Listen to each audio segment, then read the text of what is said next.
Good evening, and thank you for staying with us. I'm Ann McCloy. And I'm Cody Holyoke. It is now official. The answer to the $196 million question is no.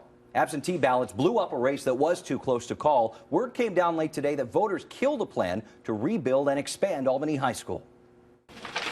After a week and a half of waiting for results, the noes have it. The final tally leaves a major expansion for Albany High short by 103 votes.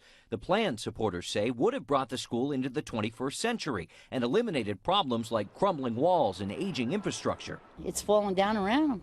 Something's got to happen. But many voters didn't like the $196 million price tag that came along with the project. I think there's other measures they can take without having to milk the taxpayer, and that's where my point is. If anybody sat home and with a yes vote and thought, well, you know, it'll be taken care of, we missed. Superintendent Marguerite Vanden Wyngaard was expecting absentee ballots to swing the vote this way. She tells CBS 6 the next step involves starting over. My assumption is our board will go back to the drawing board, and we'll go back to the drawing board, and we'll come out with something better and leaner, and hopefully still be able to garner some support later on. As the plans roll out, administrators say the cost to keep the school running and make room for new students is about $100 million, a little more than half the price of the original plan.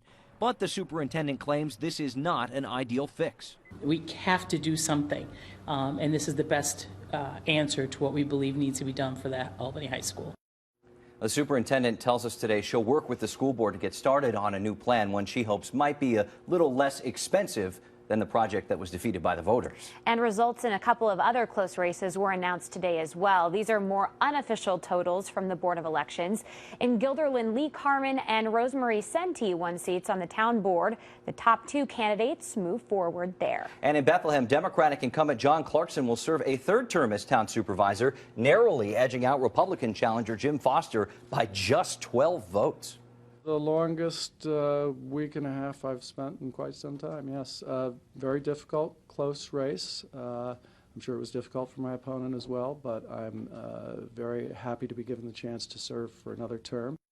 For a recap of the totals from election night and to keep an eye on some other races that are still being counted this week, just head to CBS6Albany.com.